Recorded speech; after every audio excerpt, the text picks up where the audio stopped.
Notes मिल गया तुमको? नवनिश्चयवाद के प्रवर्तक कौन थे? हाँ, टेलर। बैठ जाइए, आप खड़ा होइए। मानव भूगोल के जनक कौन? हाँ, रेड जेल। बैठ जाइए, आप खड़ा होइए। हाँ, नोट्स बंद कीजिए। समान भूगोल के लिए भौतिक भूगोल का प्रयोग किसने किया था? समान भूगोल के लिए भौतिक भूगोल का प्रयोग किसने किया था? किस विद्वान ने किया था? मानव भूगोल क्रियाशील मानव और अस्थायी पृथ्वी के परिवर्तनशील संबंधों का अध्ययन है, किसने कहा?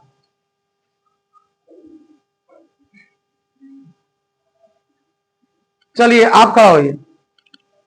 हाँ जी, मानव भूगोल क्रियाशील मानव और अस्थायी पृथ्वी के परिवर्तनशील संबंधों का अध्ययन है, किसने कहा? अरे देख के मत बोला करो। बात के प्रवर्तक कौन है?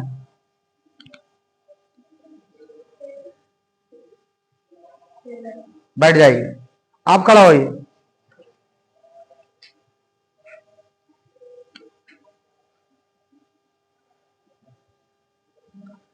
जियोग्राफिया जर्नलिस्ट के लेखक?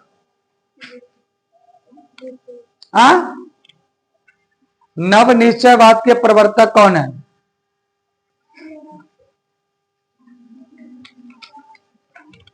नाम बताइए।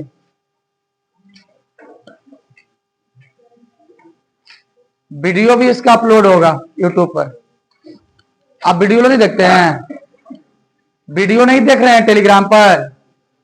यूट्यूब पर वीडियो लोड है जो क्लास छूट रहा है, और यह क्लास में तुमको कम समझ में आ रहा है तो टेलीग्राम पर वीडियो का लिंक है, चैनल को सब्सक्राइब कर लीजिए, और जैसा ही आएगा तो नोटिफिकेशन आपके पास पहुंच जाएगा।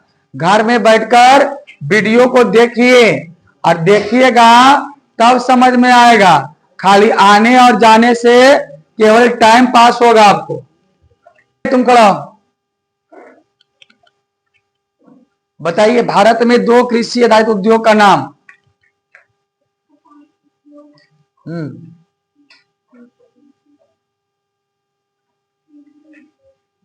अरे भाई, हमसे पूछिए रहे कृषि आधारित 2 उद्योग का नाम। तो कपास बोलिए को, और कपास से सूती बनता है। हाँ, चीनी उद्योग होगा? चीनी उद्योग होगा जी? जूट उद्योग होगा जी? तिलहन उद्योग होगा जी? तो काहे नहीं बोलते हैं? कुछ दिन सारा समझाए और बता दे रहे हैं आप। बैठिए। पेयजल संगठन ने बताए थे। अच्छा, एक सवाल है बहुत छोटा। बैठ जाइए, बैठ जाइए। एक सवाल है कि भारत में पेयजल संकट के कारण क्या है? तो जल जो है पूरा, अगर हम पृथ्वी के देखते हैं तो पृथ्वी का 70% भाग जो है वो पानी से घिरा हुआ है। लेकिन पानी से जो भाग गिरा हुआ है 70%, उसमें तो आपके पास 70 का 99% जो है, 96% जो है पानी, वह क्या है? समुद्री पानी। कौन पानी है? समुद्री पानी, यानी खरा पानी, जिसको हम लोग पी नहीं सकते हैं। तो पीने योग्य पानी मात्र 4%, और वो 4% में तुम कृषि भी काम करना है, खेती बाड़ी भी करना है, भोजन भी पकाना है, खुद ही पानी पीना है। जो तुम मवेशी पालते हो उन मवेशियों के लिए पानी की, वही पानी से क्या करना है? व्यवस्था करना है। तो जल जो है इंपॉर्टेंट है, लेकिन पेयजल संकट, पेयजल संकट यानी पीने की पानी का जो संकट है, इसके कारण बताइए क्या कारण हो सकता है? तो सबसे बड़ा कारण है जल का विदोहन। जल का, पानी का, हम लोग पानी जो है उसका सही से उपयोग नहीं कर पाते, उसका दुरुपयोग करते हैं। तो दुरुपयोग कीजिएगा तो कम होवे करेगा ना, दुरुपयोग नहीं करना चाहिए। दूसरा क्या है भाई? जल प्रदूषण। क्या है? हाँ, आज शुद्ध जल को हम लोग प्रदूषित कर रहे हैं। है ना, उसमें कूड़ा करकट डाल रहे हैं, फैक्ट्रियों से निकलने वाले रासायनिक पदार्थ को डाल रहे हैं, है ना। तीसरा कारण है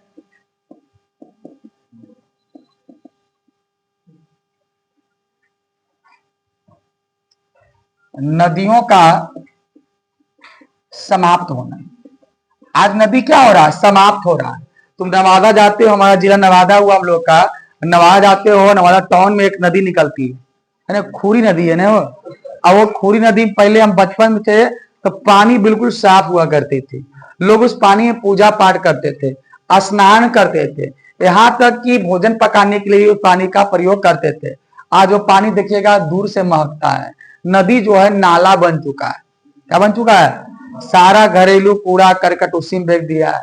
और देखिए बहुत सारी नदी में देखिए कसिया जन्म गया है, मट्टी बालू तो खत्म हो गया। तो नदियों का भी दोहन भी किया जा रहा है, जो कि शुद्ध जल के लिए सबसे उचित है। नदियों का जल, नदी का पानी सबसे शुद्ध होता है। नदी का बहता हुआ जो पानी, नदी का पानी क्या होता है, बहता हुआ पानी है। इसमें एक अपना एक गुण होता है, यह पानी को स्वयं शुद्ध कर लेता है। लेकिन भाई किसी को इतना तुम दूषित कर दो कि वह शुद्ध नहीं कर पाएगा, तो बताइए वो ठीक होगा? पानी कभी ठीक नहीं हो सकता है। और एक है आपका आपका वर्षा जल। वर्षा जल, जल का संग्रहण नहीं करना। जो हमारा पानी पर, जो पानी बरसात में पड़ता है हम लोग के पास, कहाँ जमा कर पाते? इतनी पानी पड़ी है, कहाँ तुम रख पाए? रखा पानी तुम? पानी पड़ा, दह गया, बह गया, अब बह के कहीं और चला गया। तो संग्रह की है पानी का आपका? नहीं की। बड़े बड़े तालाबों में, बड़े बड़े पोखरों में, बड़े बड़े अहरों में हमें पानी का संग्रह करना चाहिए। और नहीं संग्रह कर रहे हैं तो क्या हो रहा है, जल का भी दोहन हो रहा है।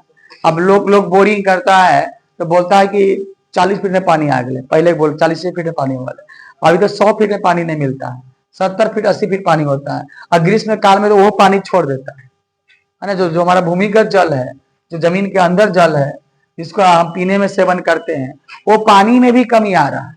तो पेयजल संकट के 4 कारण लिख लीजिए, 2 नंबर के पूछेगा। समझाएं? समझ में आ गया? नहीं समझ में आया वीडियो देख लीजिएगा ना, कहे समझ में आएगा? नहीं समझ में आना ही आना। चलिए लिख लिए तो अगला क्वेश्चन आइए। अगला सवाल है, लिखे मानव विकास के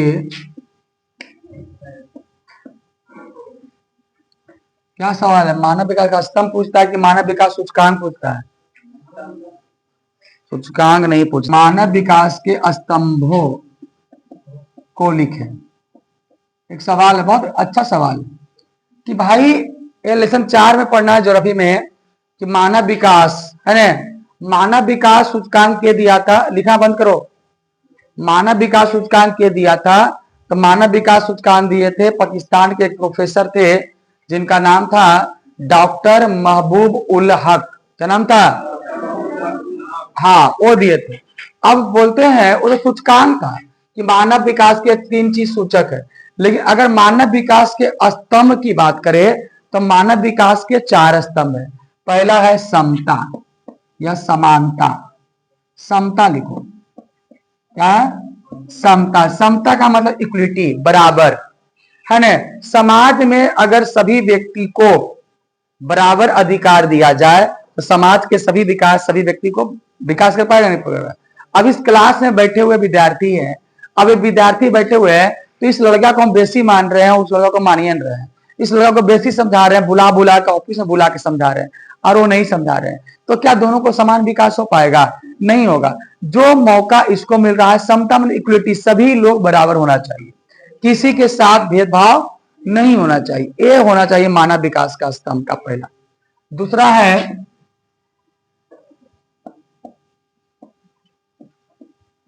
सशक्तिकरण। स माने स्वयं और शक्ति माने ताकत, अक्र माने बनाना, यानी स्वयं को मजबूत करना, स्वयं को मजबूत करना, सामाजिक स्तर पर, राजनीतिक स्तर पर, आर्थिक स्तर पर, सभी स्तर पर मजबूत। बोला नारी सशक्तिकरण बोलते हैं, तो नारी को सशक्त करना, नारी को मजबूत बनाना है। क्योंकि समाज में समता तो है लेकिन सशक्तिकरण नहीं है। महिलाओं में इच्छा, हम तो औरत ही काम कैसे कर सकते हैं, हम तो लड़की, हम ये काम कैसे कर सकते हैं। तो क्या समाज का विकास किसी एक आदमी से नहीं होगा? नहीं। अगर किसी घर में एक लड़का पढ़ता है तो केवल वो लड़का पढ़ेगा, केवल वो लड़का पढ़ेगा और वह पढ़ के कुछ परिवार को चला सकता है।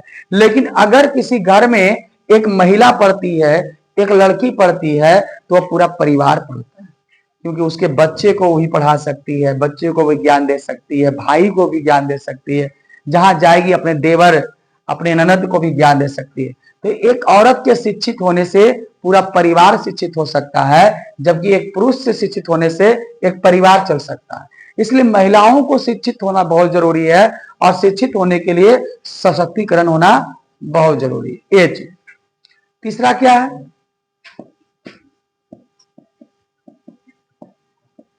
उत्पादकता। क्या होता है? उत्पादकता का मतलब क्या होता है? जब तक आप प्रोड्यूस नहीं कीजिएगा तब तक आप विकास नहीं कर पाइएगा। आज हिंदुस्तान विकासशील देश क्यों है, विकसित क्यों नहीं है? तो हिंदुस्तान क्यों, क्या होता है हिंदुस्तान में? यहाँ के लोग प्रोड्यूस नहीं करते हैं, पैदा नहीं करते हैं, बल्कि दूसरे से मांग कर अपनी आवश्यकता को पूरा करते हैं। हमारे पास पेट्रोल नहीं है तो पेट्रोल खरीद लेते हैं। जो मांगने वाला आदमी देखो नीचा होता है और देने वाला आदमी क्या होता है? ऊंचा होता है। तो व्यक्ति प्रोड्यूस करना सीखिए। प्रोड्यूस का मतलब कि आप भी सीख सकते हैं। आप नौकरी मत लीजिए, नौकरी पैदा करने वाला बनिए, ये कहते हैं। और चौथा है सतत पोषणीयता। सतत पोषणीयता, सतत का मतलब होता है लगातार, अब पोषणीयता का मतलब होता है अवसर। क्या होता है? अब ऐसा नहीं कि हमारे भैया को अवसर मिला था, हमारे दीदी को अवसर मिला था और हमको अवसर नहीं मिलेगा, तो क्या आप विकास कर पाइएगा? नहीं कर पाइएगा। अरे भाई, जो हमारे दीदी को अवसर मिला था, जो भैया को अवसर मिला था, वो अवसर हमको भी मिलना चाहिए। क्या? तब हम विकास करेंगे। अब टीचर के नौकरी वैकेंसी आया, अब बहुत सारे लोगों को नौकरी हो गया, अब टीचर के वैकेंसी नहीं आवे तो जो बीएड डीएड किया हुआ है क्या वो विकास कर पाएगा? नहीं। ये लगातार चलता रहना चाहिए। विकास जो है, अवसर जो है, मौका है, वो हर आदमी को लगातार मिलना चाहिए, तब जाकर मानव क्या करेगा? विकास करेगा। लिखिएगा, मानव विकास के स्तंभों को लिखे। बात समझ रहे हैं तुम लोग ने? एक बार वीडियो भी जाके देखो बेटा, ठीक है? अगर मोबाइल रखते हो तो अच्छी बात है और नहीं रखते हो तो बहुत अच्छी बात है। मोबाइल कोई विद्यार्थी नहीं, चलिए लिखिएगा। देखिए, समता का अर्थ है बिना भेदभाव के, समता का अर्थ है बिना भेदभाव के सभी को समान अवसर, बिना भेदभाव के सभी को समान अवसर, सभी को समान अवसर या मौका मिलना, या मौका मिलना। दूसरा क्या है? सशक्तिकरण। दूसरा लिखा सशक्तिकरण है व्यक्ति को समग्र रूप से, सशक्तिकरण का तात्पर्य है व्यक्ति को समग्र रूप से, उत्पादकता लिखिएगा। उत्पादकता का अर्थ है, क्रैश कोर्स जैसा लिखिए, रेगुलर क्लास नहीं मत लिखिए।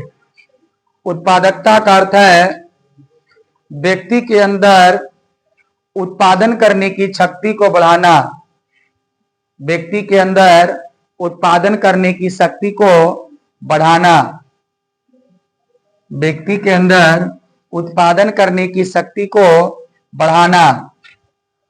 चौथा है सतत पोषणीयता। सतत पोषणीयता, सतत पोषणीयता का अर्थ होता है, सतत पोषणीयता का अर्थ होता है, सतत पोषणीयता का अर्थ होता है लगातार, लगातार, लगातार अवसर मिलना, लगातार अवसर मिलना, लेकिन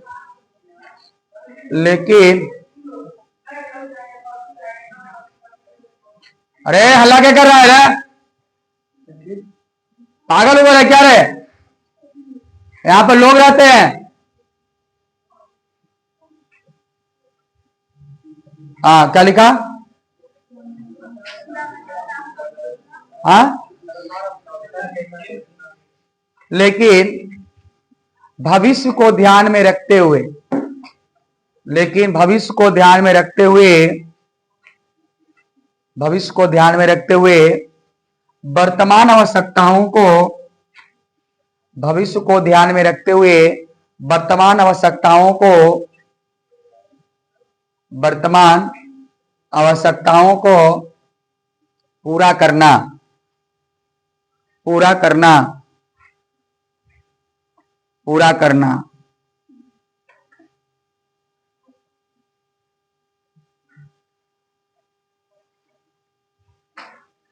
पूरा करना। हो गया बस। इसको तो जब हो गया भाई, इसको पढ़ के कलाना है। कल से मौत मिल सकती है आपको नहीं पढ़ने पर, कुछ भी हो सकता है आपके साथ, इसलिए नहीं याद रहे कोचिंग छोड़ दीजिए, घर में रहिए। नहीं याद रहे कोचिंग छोड़ दीजिए। एक दिन का एब्सेंटी 10 रुपया है, ये भी याद रखिएगा। एक दिन अनुपस्थित होते हैं 10 रुपया जमा कीजिएगा तो वो आप आइएगा। 2 दिन एब्सेंट रहिएगा 50 रुपया, और 3 दिन एब्सेंट रहिएगा तो आपका सीट किसी और को दे दिया जाएगा, यानी क्रैश कोर्स का फी आपका खत्म। इसलिए छुट्टी उट्टी लेना है तो पहले कोचिंग को इसकी सूचना देनी होगी आपको कि सर हम नहीं आएंगे या नहीं आ पाएंगे। ठीक है, चलो हिंदी क्लास भी शुरू हो जाएगा। अभी आप सेट मारिएगा, और सेट डेली मारना है, और सेट में 1 नंबर भी आवे तो शिकायत नहीं करना है। और हर रविवार को आपका 3 घंटे का बोर्ड प्रैक्टिस होगा, बोर्ड प्रैक्टिस टेस्ट, जो कि 8 बजे से लेके आपको चलेगी 11 बजे तक, या 9 बजे से लेकर चलेगी 12 बजे तक, 11 बजे तक, या सुबह चलेगी 7 बजे से। जैसा बोलिएगा वैसा आपका टेस्ट रहेगा। ठीक है, अभी आपको कहीं जाने की आवश्यकता नहीं है, अपने स्थान में बैठे रहिए। अभी क्वेश्चन आएगा, सेट मारिए, कल आपका नाम वहां पर चिपका हुआ मिलेगा, और टेलीग्राम पर भी हो सकता है हम रिजल्ट आपको दे दे। और कल से हिंदी का बुक लेके आइएगा। हिंदी बुक लेकर आए थे? हाँ, तो कल से हिंदी का किताब लेके आना है, और हिंदी का भी सेट चलेगा। तो हिंदी भी सेट ही चलेगा, रहने दो। पहले जाएंगे सेट कर ले जाएंगे, और क्वेश्चन से टिक कर ले जाएंगे, वही क्वेश्चन टिक करवाएंगे जो कि आपको एग्जाम में पूछने वाला है। और 13 तारीख के बाद होगा आपका उर्दू क्लास। ठीक है, तो अगर उर्दू का कोई और विद्यार्थी है उनको बता दीजिए। 9th 10th का भी उर्दू क्लास चलेगा। ठीक है।